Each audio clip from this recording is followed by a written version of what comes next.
Greetings from the cosmic horror. The stars are right once again, and the great old ones allowing us to talk for over 30 plus minutes. H.P. Lovecraft, the horror writer who's a genre unto himself. I'm your cosmic host, Mark Griffin, executive of the Lovecraft Estate on Yawgoof, joined in by two from Material World, David Guffey, a professor at Miss Patonic University, and Richard Wilson, who is fearful of his sanity lost. And we join you in our new location, the Hall of Dagon. And for today's episode, our third anniversary, we have a returning guest, Lovecraftian scholar and the never boring Robert Price, where we will talk about Chaosium games. So thank you for coming aboard. Oh, my pleasure. It's an honor. Yeah, we enjoyed your last visit. And so I must have enjoyed it too, though I have no memory of it. I tell you, I'm really losing it. Talk about sanity points. Yeah, I think it's one I had to miss for some reason or other. Yeah.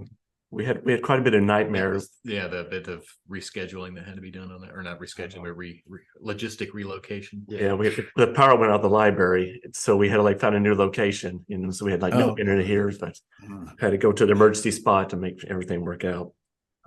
Gee, this makes me think of an interesting variation. As you lose sanity points, you might gain senility points. And I think I got a bunch of those racked up. There could be some advantage to having the senility points. Then. Yeah. Like our high school basketball team, we would say, well, hey, we're small, but we're slow. Yeah.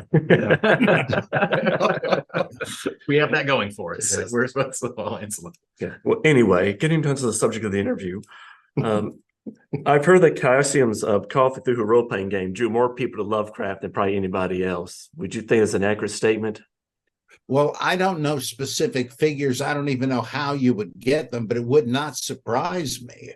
I know there was this huge increase in interest in Lovecraft and all things mythos that, as far as I can tell, did stem from the game. In fact, when they approached me to do this series, the cycle series, the idea explicitly was that many of the gamers were fascinated by the whole mythology and wondered, where did this come from?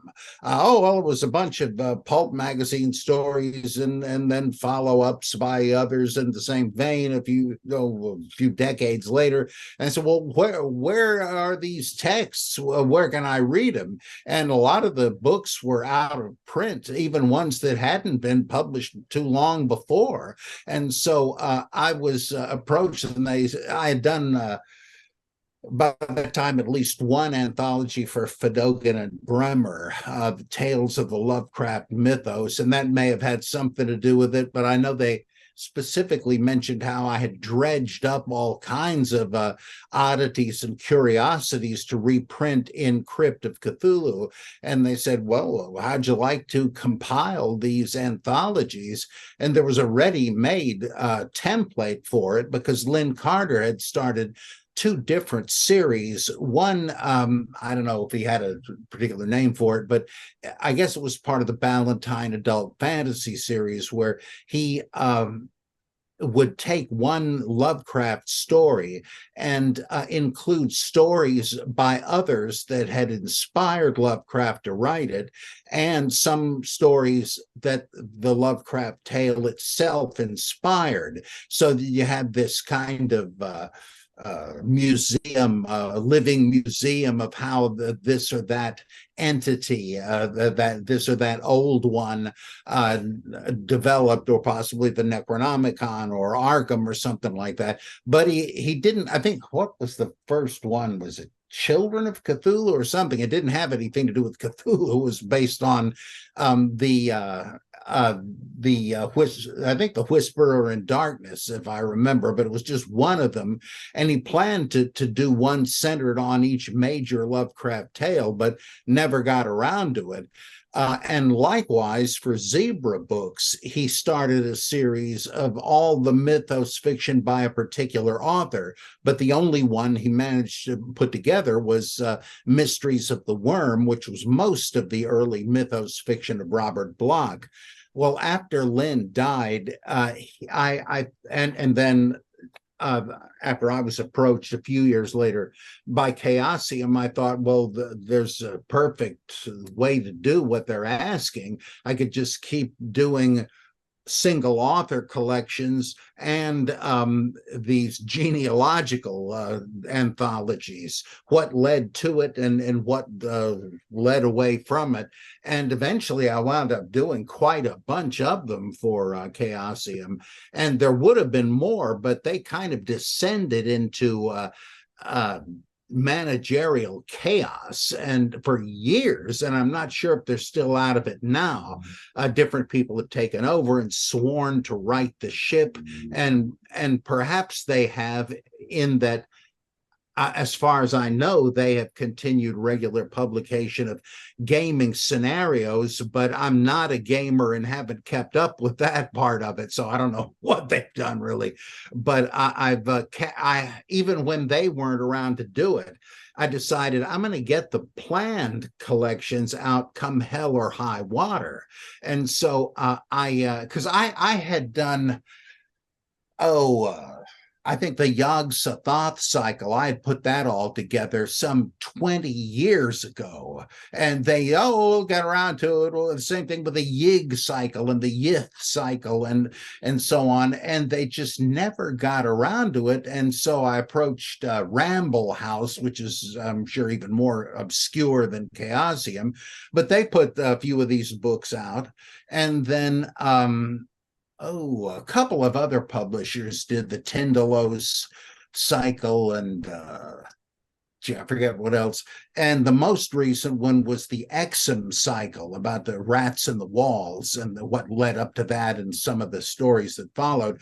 And I thought they came out pretty good. And I believe that's the last one of those I plan on doing. I had one for each of the major old ones. There's not enough stuff about Cthulhu to merit one, though. I mean, that's not one of my favorite entities, but I am putting out an issue of Crypt of Cthulhu called Tales of Lovecraft's Revision. No, that's the wrong one. I'm putting out that Tales of Lovecraft's Revision mythos, where it's new stuff by various authors. That'll be an issue of Crypt, but I'm putting out a book called Tales of the Derleth Mythos, and that'll have a bit of Cthulhu and so on.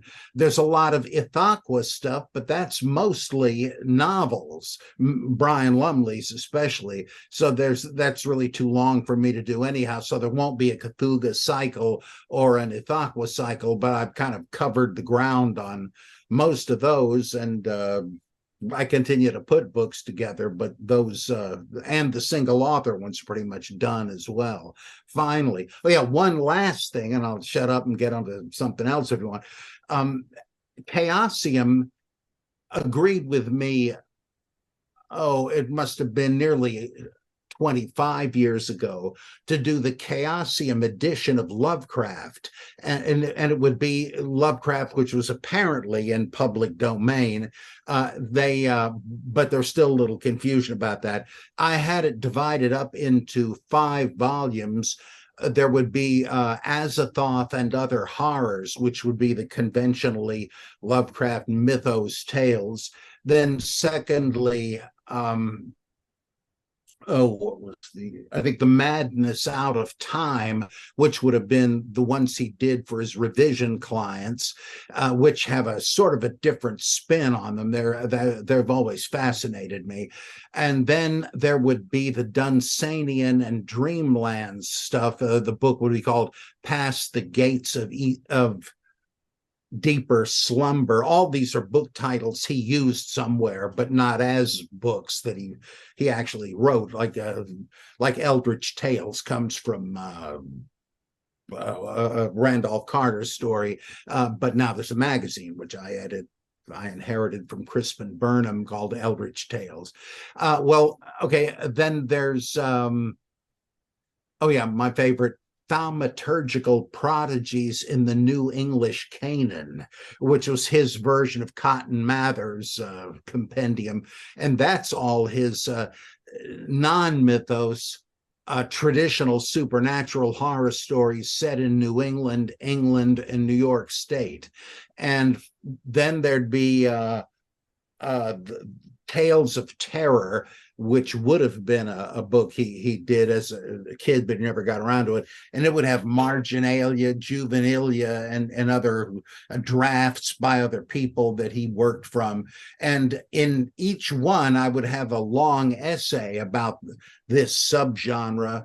And for each story, I would have a little introductory essay, and I came up with a lot of interesting trivia and background information I had never seen anywhere else. And so I was really proud of this. Well, I put the stuff all together and they said, gee, we're getting a little nervous about whether we can do this without having to pay through the nose for reprint rights.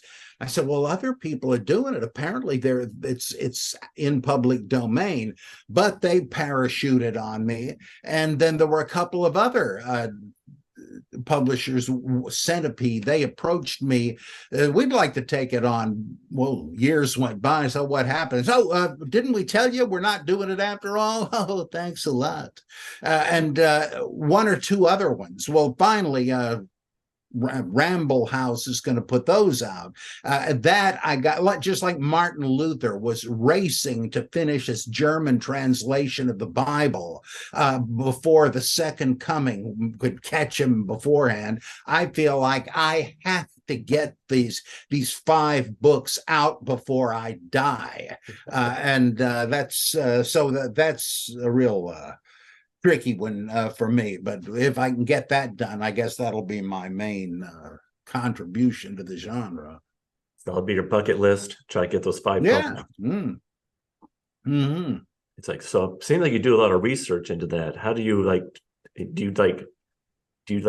carefully decide what order the stories go in and what to pick and something like that? Yeah, though usually there isn't really any interconnection. So then I just go by the chronology of when he wrote them in each group.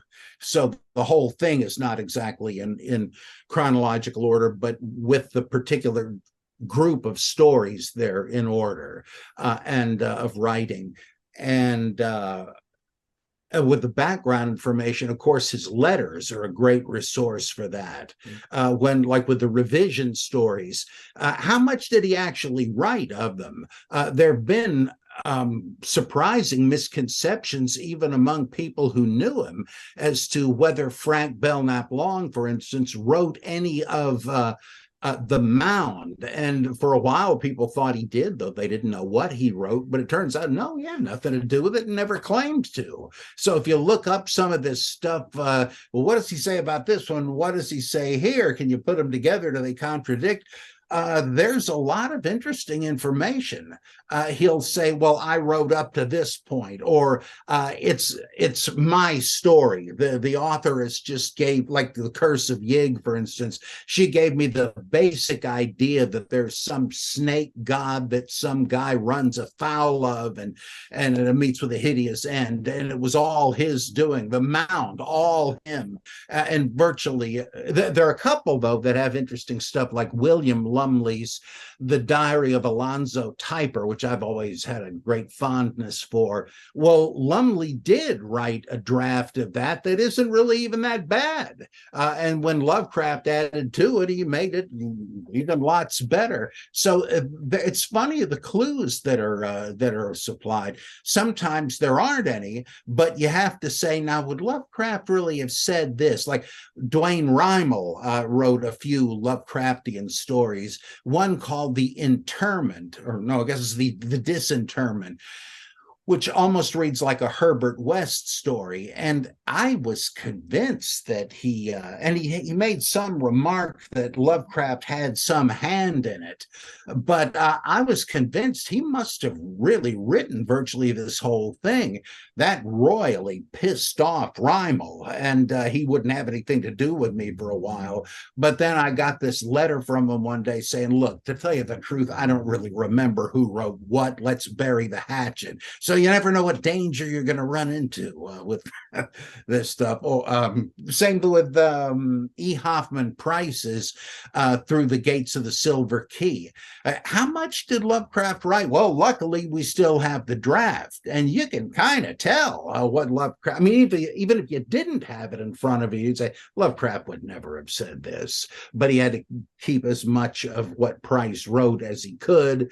But it's just so fascinating to me.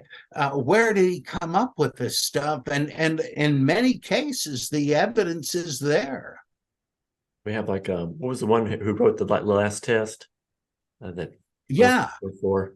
We do have that's real tricky because Adolf de Castro or Adolf Danziger, he for some reason wanted to hide behind this less a pen name than an alias somehow, but he wrote something called I think Clarendon's Last Test. I'm not sure. Maybe Lovecraft coined that, but they shortened it in print to just The Last Test. But Lovecraft did add considerably and did a lot of rewriting. But the earlier version had already been published in some obscure book that of his stories that De Castro put out. So Weird Tales had the Lovecraft collaborative version, but then somehow De Castro didn't like that and started editing Lovecraft's version. And I think my publication of that will be the first actual appearance of that, and it's just a curiosity. But other ones he totally rewrote, like what's it called? The Automatic Electrocutioner, where the author's on the train with this insane nut and he's trying to occupy until he can get the hell off the train. Lovecraft changed that up a great deal and made it the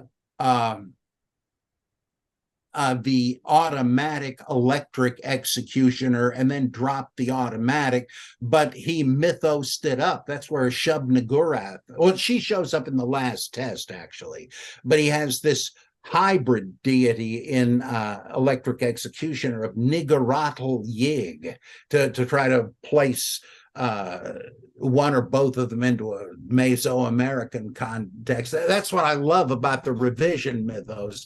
It was like he was writing under other people's names as if they were pastiching him. So Lovecraft was writing Lovecraft pastiches, and he knew from seeing stuff that Bloch and Kuttner and others had written in the mythos, the kind of wild, crazy stuff they would do. So he did it too. And it's so there really is a kind of a difference between those two bodies of mythos work. You can tell I'm a total fanatic ever to have gotten into any of this stuff, but it is just so fascinating. I was often wondering if that helped to like kind of like spread the mythos, because everybody was like reading this like going, what Cthulhu's in this book and in this story and in this story. So they kind of like made it almost give it more of like a legitimacy and make it exactly. He said that at one point in one of his letters. He said, this is a kind of a game my correspondents and I play, to have these glancing references, not all of them even consistent, because that's the way myths survive. And so that gives them this patina of authenticity. And of course, there were people that William Lumley, who I mentioned, he was some kind of psychic type, and he believed that Lovecraft was actually channeling the old ones. They existed, and he was Abdul al-Hazred. And Lovecraft kind of benignly laughed it off, but there, people were writing to him saying, "Where can I get a copy of the Necronomicon?" I know that Lovecraft sometimes, played up that it was a real thing to some of the people who wrote to him. And then all of a sudden later he confessed, "No, I just made it up." And they said, "Well, then why don't you write it?" I could never do that. I've already referred to the 700 and something page. I can't come up with enough to fill that in. And if I did, you'd be grossly disappointed. How can you maintain that? It only works as evocative fragments. Yeah. Going back to Alonzo Typer. Did it have the same ending, or did Lovecraft change that? where the guy's like writing about the horrors he's facing and and writing while he's being being dragged away. dragged toward the cellar. I think Lovecraft did. Geez, it's been so long since I've looked at it. I think Lovecraft added that. I did a sequel to that, and I thought, now how am I going to hook this on to that ending? And I added a few words saying he felt the psychic dragging to leading him ineluctably down to the cellar, and then he caught up with it later to write it down. But it's so ridiculous. Dagon ends the same way, right? Look and set the window now, that hand. What do you really write? It's just like Monty Python and the Holy Grail. They're reading that inscription on the cave wall, and this is the secret. What do you mean? No, it's what it says. I think I heard someone refer to that as a terminal climax. You die, whoever it is, they're going out with a bang right there. There's the pen scrolls down the page and whatnot. Trails off. Yeah.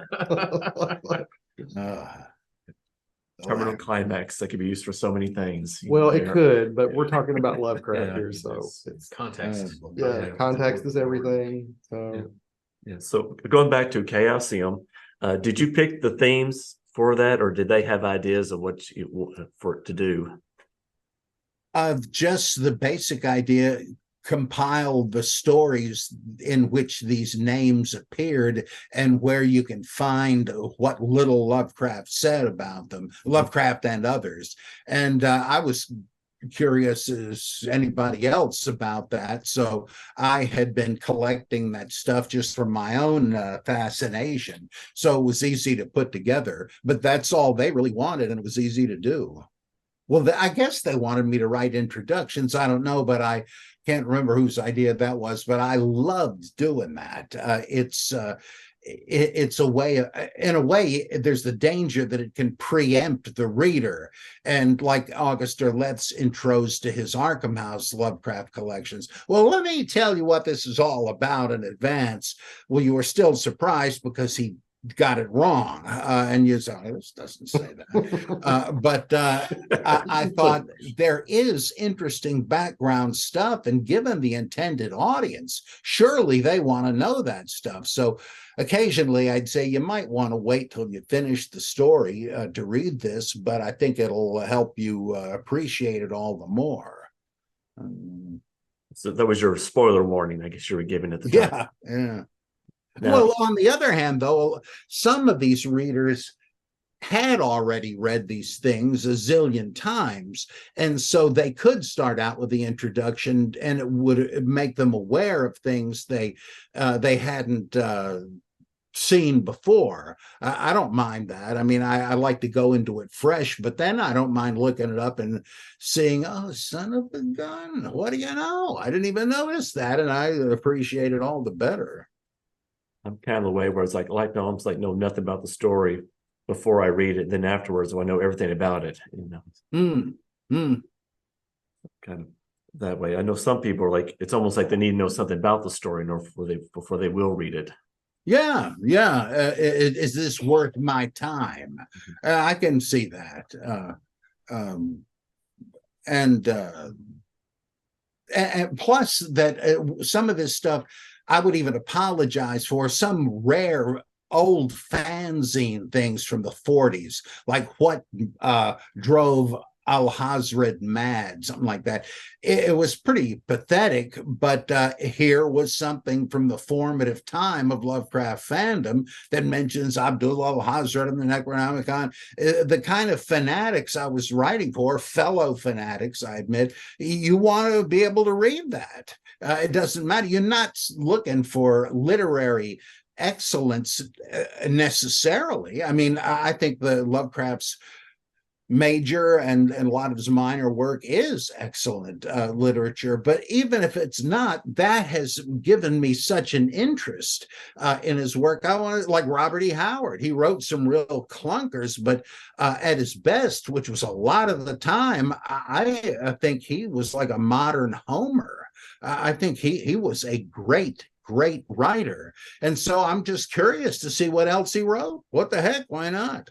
And then the biographies, right? Some people, this comes up in a perverse way today, since Lovecraft fandom became a hero cult. Like Edmund Wilson said, it was a literary cult. Well, it certainly was.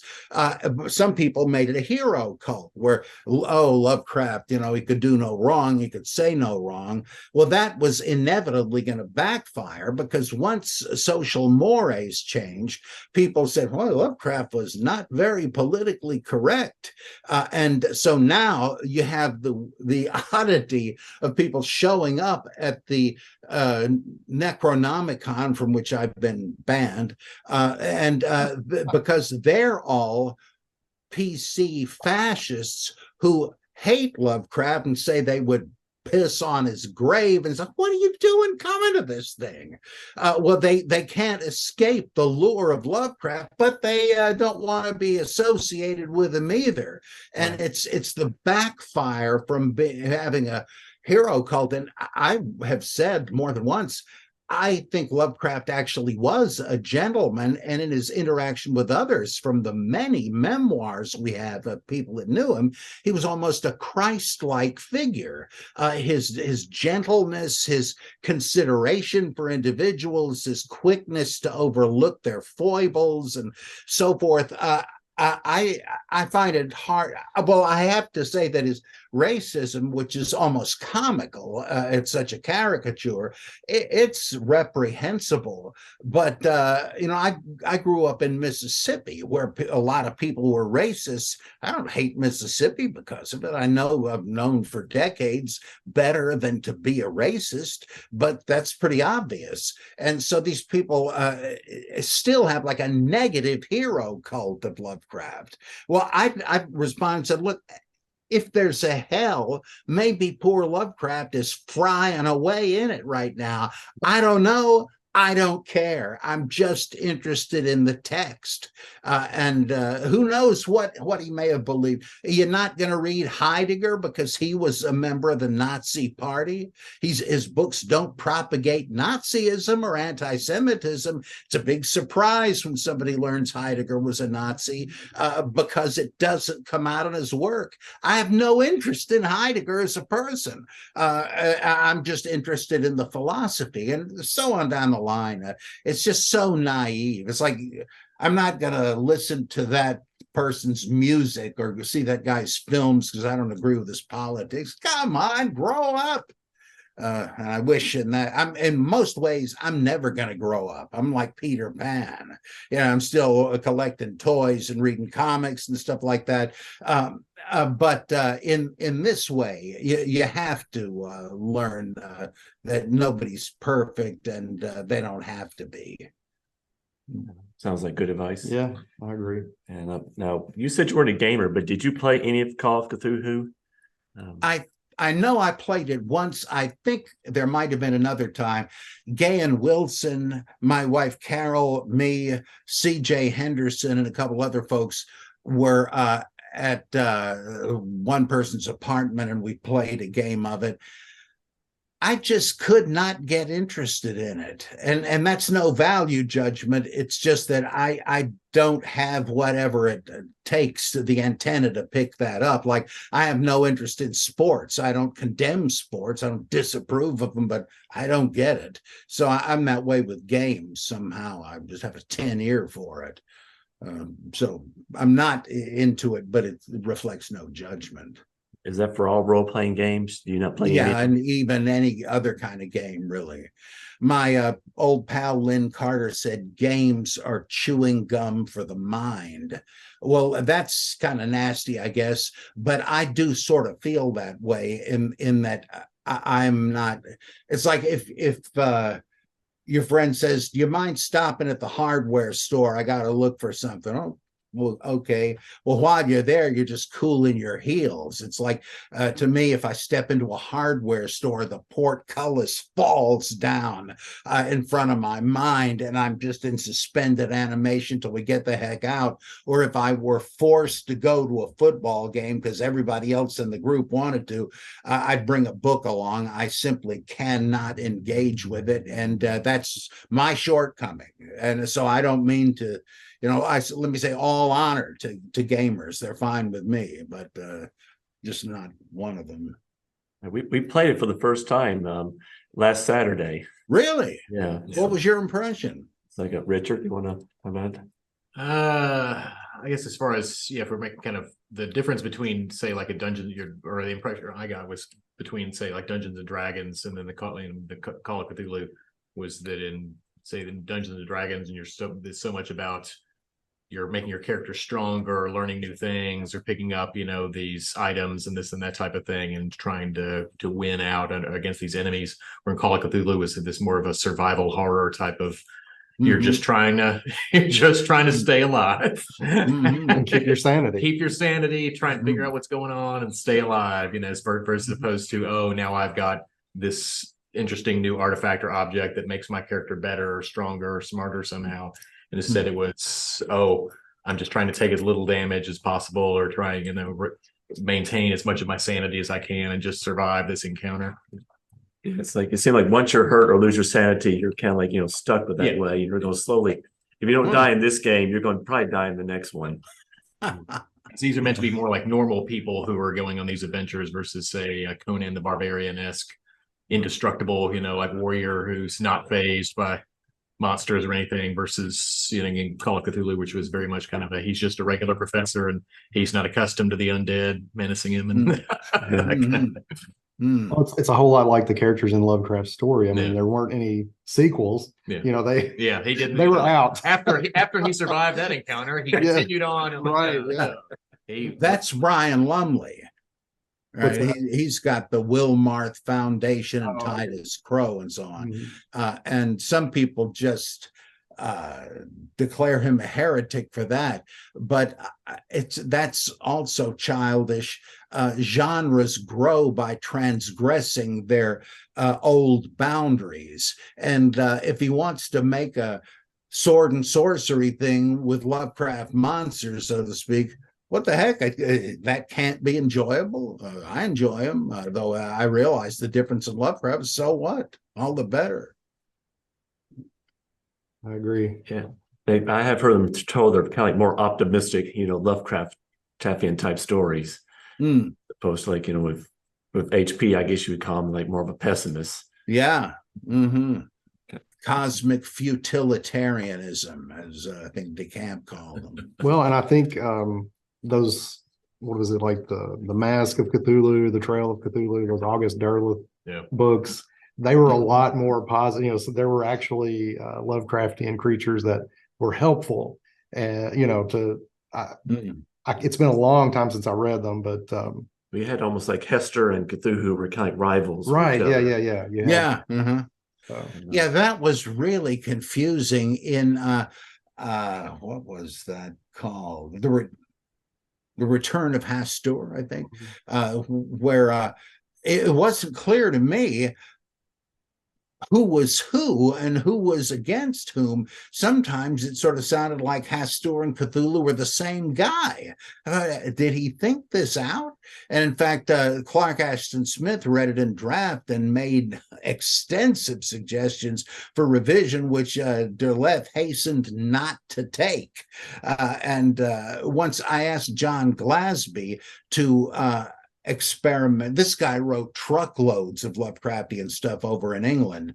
And I said, I'd love to see what would happen if you played the role of Derleth and did rewrite this according to Smith's suggestions. And he did. And I published it in Crypt of Cthulhu under the title Footsteps Far Below, which I thought was a better title anyway.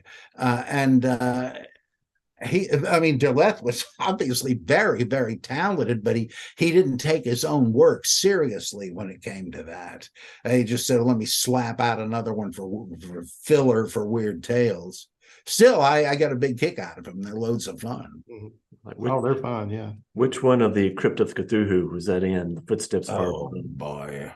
I would ask that right now. Off the top of his head. Yeah. Just- I have no idea anymore. Oh boy. Anyway, I'll see if I can find it. I'd love to see. Yeah, there is some kind of list of contents on the internet somewhere that I didn't put together. There are a few available online. You know, you can like look up. And, Yeah. but I'd like to read that one, see what that interpretation was. It sounds really interesting. Yeah. I can't even remember now. It's been years since then, even. Yeah. Sheesh. Did it get reprinted in any of the books that you had done? No, because I wanted to, but there was some problem with a guy who had signed on to sort of agent or maybe to be the executor for Glasby. I'm really losing it. Those senility points are piling up. But he said he didn't mind if I reprinted it as long as I got the permission of the Derleth estate, which for some reason was near impossible at the time. So I never could somehow. I don't even remember why, but I really wanted to put. Plus, he did a completion of the Watchers Out of Time, and I think I must have published that too. But without anybody's permission in Crypt, and I got away with it. I even printed up The Lord of Illusions by E. Hoffman Price, which was his original draft for Through the Gates of the Silver Key. And I got a letter from Price later saying, "What are you doing? You don't have any right to publish this." And I figured it was easier to get forgiveness than permission, and indeed it was. He wasn't really that upset about it, but some stuff I figure I've got to share this with the Lovecraftian public. I'll take the risk. I've read Lords of Illusion. It is a very interesting, first draft of what what Lovecraft changed into.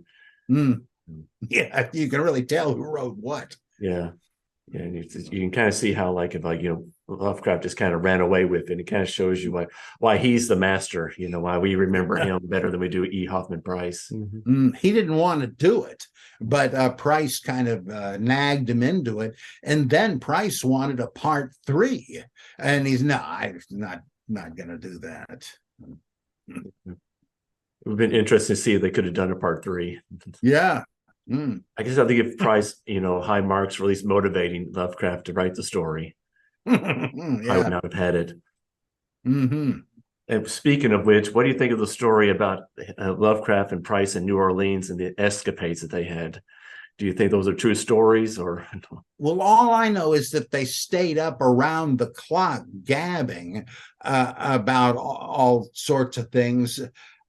I don't know. Is there a record of what they said? I can't recall. There's no records like in the letters that they wrote, but later on, their stories are told that they end up going to a brothel. Yeah, that's impossible. Yeah, Lovecraft would never have done that. Yeah, and somehow some of the prostitutes knew who Lovecraft was, and they were just absolutely excited to meet him. It's Oh, I did hear that. I don't believe it though. Yeah, that's a little bit too far. It's like one of those stories where it's like, I really wish it was true, Yeah, boy. Yeah. And they supposed to have eaten some really hot chili. I think E. Hoffman Price made some chili. Yeah. And I think that is true, but I don't know if it was quite as hot as later stories they were telling to be. Maybe that was the origin of Cthulhu. Yeah. I want to admit, you talk about you were trying to do Cthulhu. It was I guess it's kind of an interesting god, or one of the gods that Derleth came up with, but not much has been done about him. So are there other stories with Cthulhu that you found? Hardly any. In fact, the only one I can think of by Derleth was the thing where Cthulhu comes down, where there's this lake, and somehow Nyarlathotep is there camping out for the weekend or something, and there's this battle between him and Cthulhu. It seemed so artificial. And the reason he came up with Cthulhu, which probably know is that Francis T. Laney was a big fan of of Lovecraft's work, and he was in contact with Derleth and said, "Here's the way I plot out the mythos." And it was he who introduced the idea of separating them into four elemental categories, even though it makes no sense for most of them.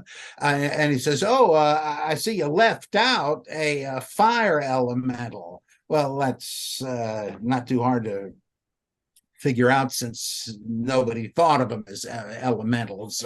That should have been a big hint that it was all artificial and it didn't fit, but that didn't stop him. And for some reason, Derleth liked that and created Cthulhu.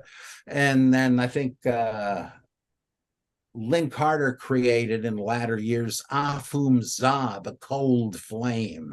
And also Don Wandry in this story, which I only read, I think, yesterday for the first time, wrote The Fire Vampires, and had some sort of cosmic fireball creature named Fathagua. And I didn't even know that, but he appears in a mythos bestiary or whatever online as one of the old ones. And I thought, what is this? And Wandry created it. And when I saw the name, I said, I guess he probably was trying to staple it onto the whole Cthulhu thing. So I was looking this up because I'm working on a new Thongor story where I needed some sort of invasive monster challenge to intervene in a war between Thongor and the Dragon Kings. And so I thought, maybe I bring these guys in, the cosmic lumps of charcoal. We'll see. Yeah. All right, going back to Chaosium, when you did the book line, do you feel there was success? Do you feel that they succeeded in, like, informing people about, Lovecraft and the other people who wrote mythos stories?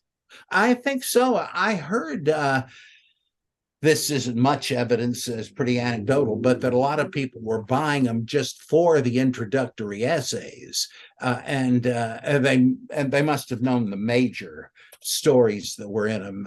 If we knew that somebody, if there was a Lovecraft story that everybody would have, even if it was a thematically appropriate, I figure, why make them waste the money on it? And I might have some kind of an essay about it as an appendix, but I didn't want to make them do that. So giving them a break, because it was the background information or obscure stories that they wanted. And apparently, I heard once that Alan Moore of Watchmen fame read the books to read the essays I wrote. I hope that's true. I never heard from him.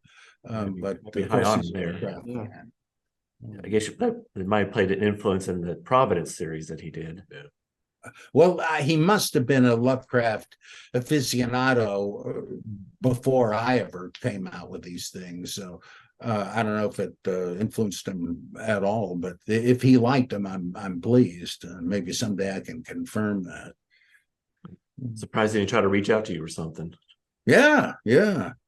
I did get contacted by Rascally Roy Thomas once because of my Lovecraft stuff, because he liked to do some of that in the Marvel's horror things. And that was a great thrill. One of the greatest things about doing this was actually becoming acquainted with these great people. Like, I actually became friends with Lynn Carter and L. Sprague de Camp. They had been just names to me for years and years, when, like, I was reading their stuff in like 1967, and all these years later, I'm getting together with them and corresponding. It's still unbelievable to me. And I would send copies of Crypt of Cthulhu to Robert Bloch, who didn't know me from Adam, Ramsey Campbell, Brian Lumley, and they liked it and wrote back constantly. And this was before the internet, so we could have readers asking questions to these bigwigs or criticizing them and having the authors reply. People criticizing Lumley, I remember, and it was great fun. And I never would have had any contact with these people otherwise. It was one of the best things I ever did. I've had such a fascinating and fun life. I always say, if I died right now, I couldn't complain. It's been such a great ride. And this is one of the big elements of it. So it's always, you have a good life when you can say something like that. That's true. Oh, yeah. While on the subject of L. Frank DeCamp, what do you think is the biography that he wrote about Lovecraft? There's some criticisms over it. Yeah, I read it and thought it was good. I understand a couple of the gripes about it that S.T. Joshi, an old and dear friend of mine, I understand why he and Dirk Mosig thought DeCamp sometimes didn't know when Lovecraft was kidding, and they thought he was a bit of a nut because of some of the things he would say. But on the whole, I don't see any problem with it. Of course, STs must be superior. This guy, Daryl Schweitzer did a review of his I Am Providence book, and he starts out saying, "I don't know this much about my own life," and brilliant. So, I mean, he really absorbed Lovecraft, or was Lovecraft reincarnated? I don't know, but he must have known enough to point out errors. But I still, and there was one thing he didn't appreciate about him was that DeCamp was a professional writer. Lovecraft tried not to be, at least some of the time. He said, "I write for my own pleasure. If anybody else wants to read it, good, but I'm not going to sink to the level of the mob." Though often he would say, "Gee, I am sinking to that level. What's the matter with me?" But Daryl has that sense also that these guys should have been professionals like us, and I resist that some way. I still want to be more of a fan, I guess, somehow. What's the benefit of being a fan as opposed to being a professional? I think maybe you can enter into it with a kind of an innocence. You're probably less captive to what the real literary professionals think you should do. Like people would say about Lovecraft, "This guy doesn't have any characterization." Well, yeah, and he said he avoided it. He said he didn't think he could do it, but he didn't want to do it because his goal was to have characters simply function as windows to convey a sense of the weird and the transcendent. And it's like when in the Bible, when Isaiah sees God in the temple, he says, "Woe is me, I am undone." And the idea is you don't really care who Isaiah is. The idea is here is his vision of the Almighty, and that's kind of the way it is with Krishna and Arjuna in the Bhagavad Gita. You're just a window for the reader, and the character is.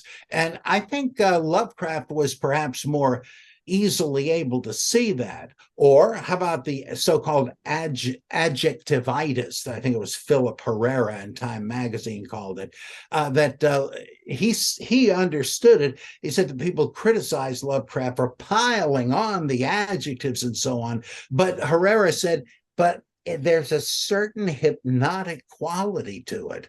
And of course there is. It's like he's created his own thing. Or look at what Edmund Wilson, the snooty critic, said, "Oh, Lovecraft's created literary cult, and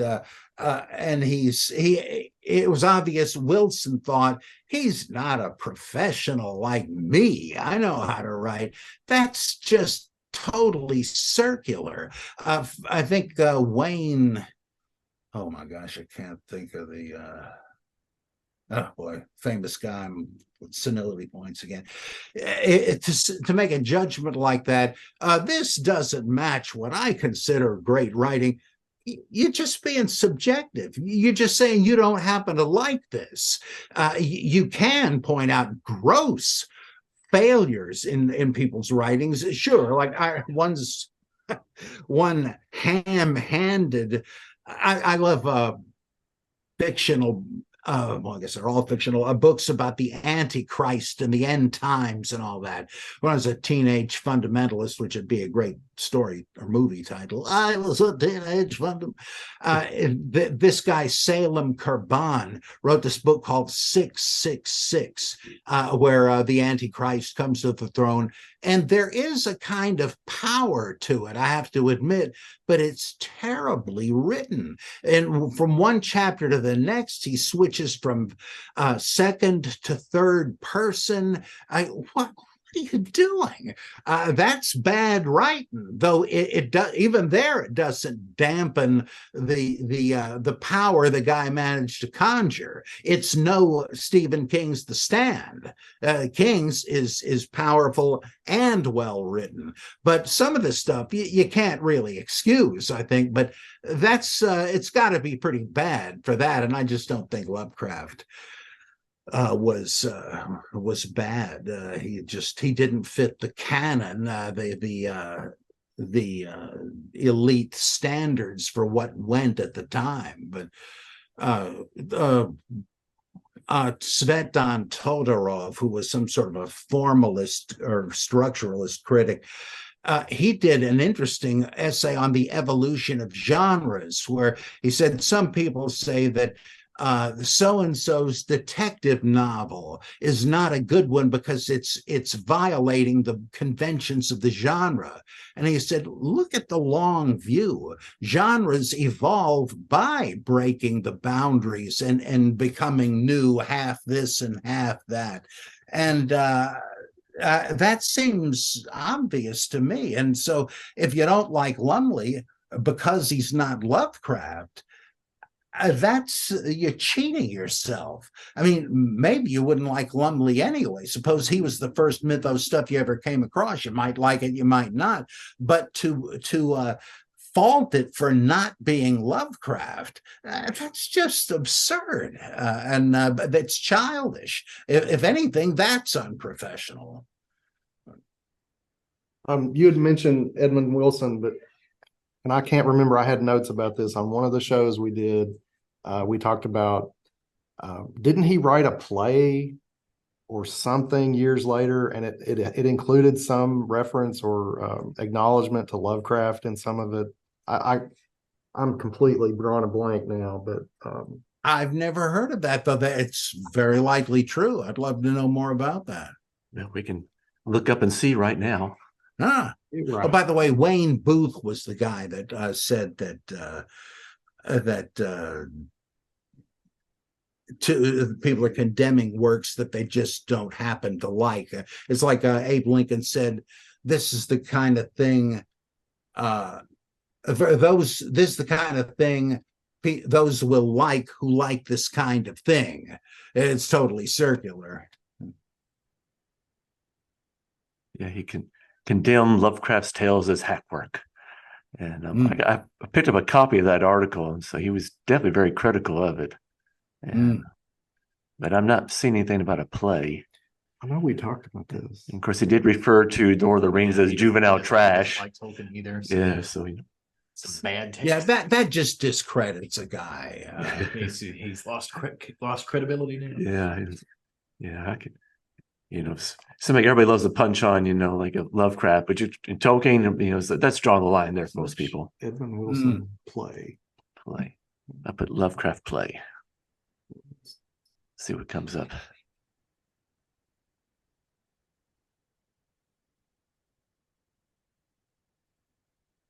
Let's see.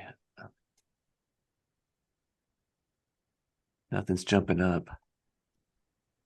But anyway, I do find it interesting that so many people who are so critical of, Lovecraft saying, I was like, I'm a much better writer than that. We don't remember as well as Lovecraft, who's supposed to be the worst of them all. Mm. And then what they do is to become elitists and say, well, you like that because you're an idiot. If you weren't, if you were of my caliber, you'd realize how stupid this is. That's just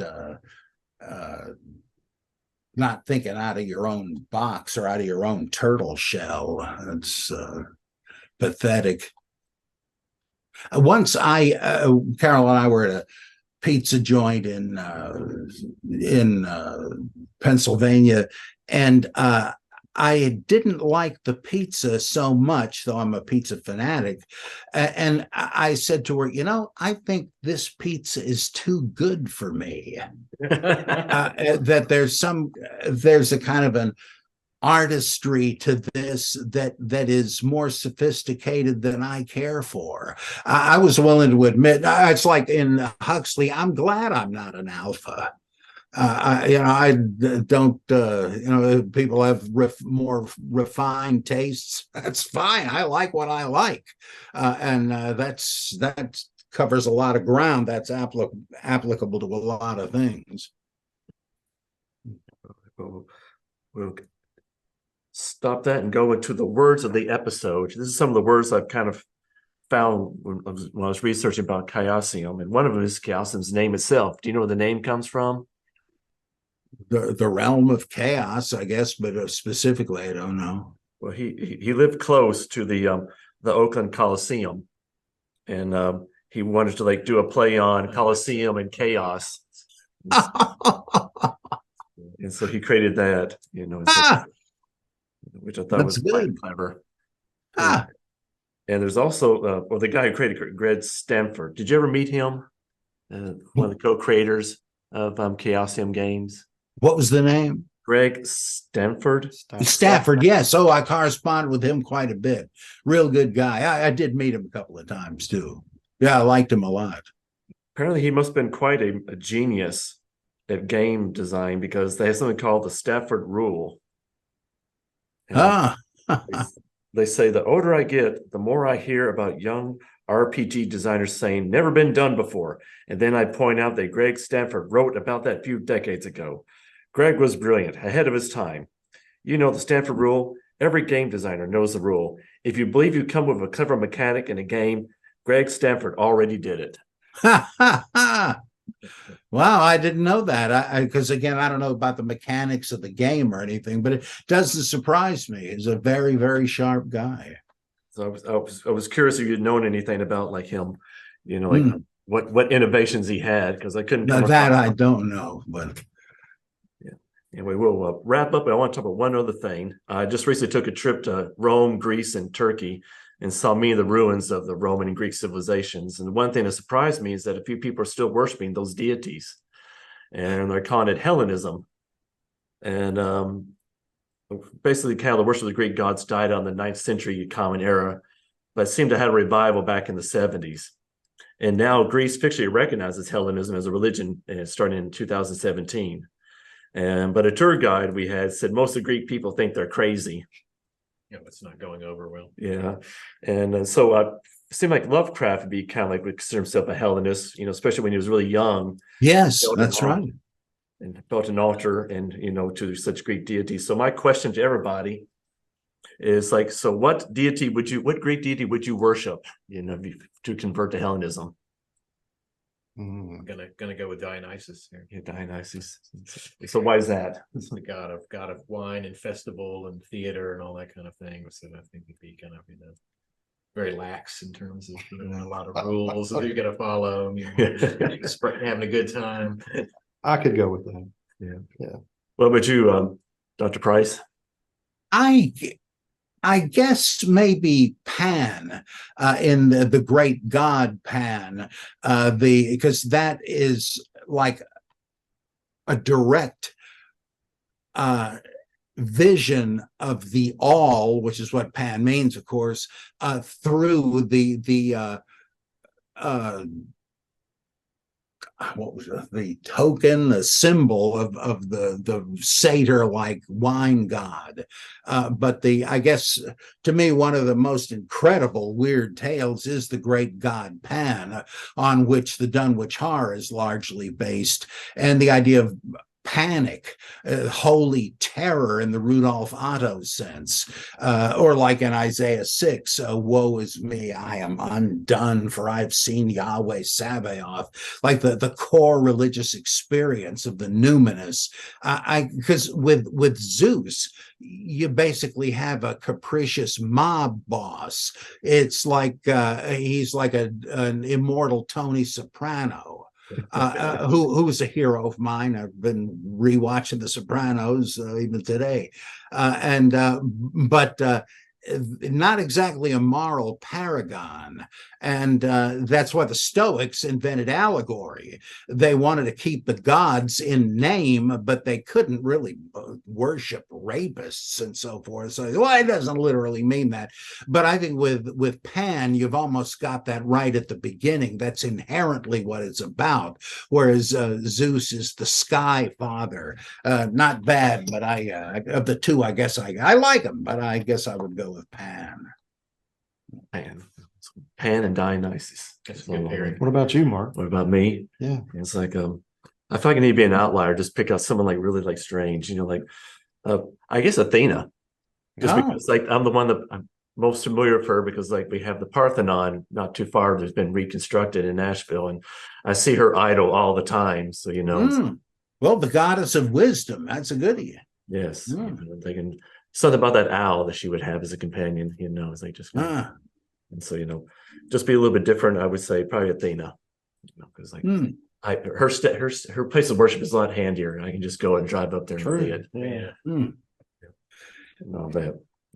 Princess Cthulhu's been running around, and so I thought maybe she would stop by and say a few words, but I guess she's just going off. Lost interest. Yeah, we're boring her now.